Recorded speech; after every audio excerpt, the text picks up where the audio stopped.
Pernah nggak ketemu orang yang kalau misalnya melihat seseorang dari atas ke bawah, bawah ke atas, ke bawah lagi? Pernahkah melihat orang-orang seperti itu dan kemudian membandingkan bahwa diri lebih hebat, diri lebih berada, diri lebih berilmu, diri lebih soleh dibanding orang lain misalnya? Itu bagian dari sombong. Apakah salah ketika seseorang memutuskan untuk memiliki seorang kekasih yang tentu saja bukan dalam ikatan pernikahan, bukan dalam ikatan suci yang halal? Ketika teman-teman memilih untuk berpacaran, apa aktivitas yang dilakukan di dalamnya? Apakah hanya sekedar saling bertukar kabar, saling bertanya keadaan, saling curhat-curhatan, atau bahkan ada aktivitas fisik yang dilakukan oleh teman-teman semua? Yang jelas, Rasulullah SAW mengingatkan kepada kita semua, ketika ada dua orang berkumpul, laki-laki dan perempuan, ketiganya adalah syaitan. Allah SWT ingatkan jangan mendekati zina. Apa makna mendekati zina?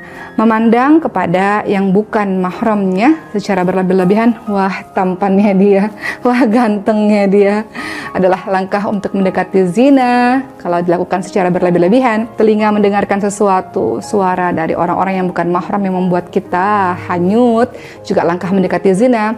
Lisan diucapkan kepada yang bukan mahramnya, I love you, aku sayang kamu, aku rindu kamu, dan sebagainya, adalah langkah mendekati zina. Tangan yang kemudian menyentuh kepada yang bukan mahramnya atau bahkan melakukan yang lebih jauh daripada itu, juga langkah mendekati zina. Termasuk kaki, melangkahkan ke tempat seseorang yang Allah katakan itu bukan mahram bagimu, juga langkah mendekati zina.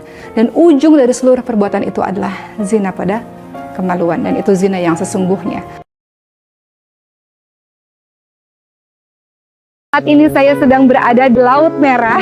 Laut inilah yang menjadi saksi Fir'aun ditenggelamkan oleh Allah Subhanahu wa Ta'ala.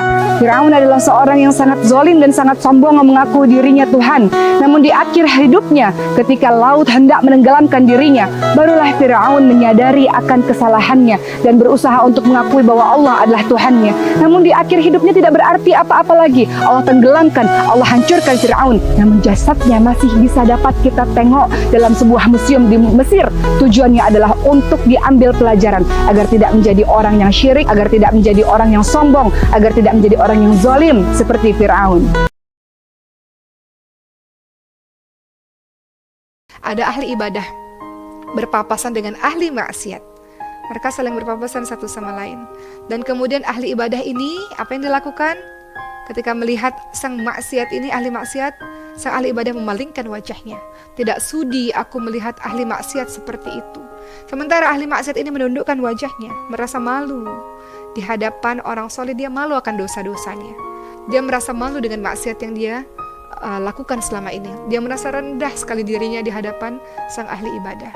Maka apa yang terjadi? Allah Subhanahu wa Ta'ala merahmati sang ahli maksiat karena rasa malunya terhadap dosa-dosanya, dan Allah murka kepada sang ahli ibadah yang sombong, merasa sombong dengan ibadahnya, merasa dirinya paling suci dan merendahkan orang lain yang berbuat maksiat, padahal orang yang berbuat maksiat itu mungkin saja telah bertaubat di hadapan Allah Subhanahu wa Ta'ala.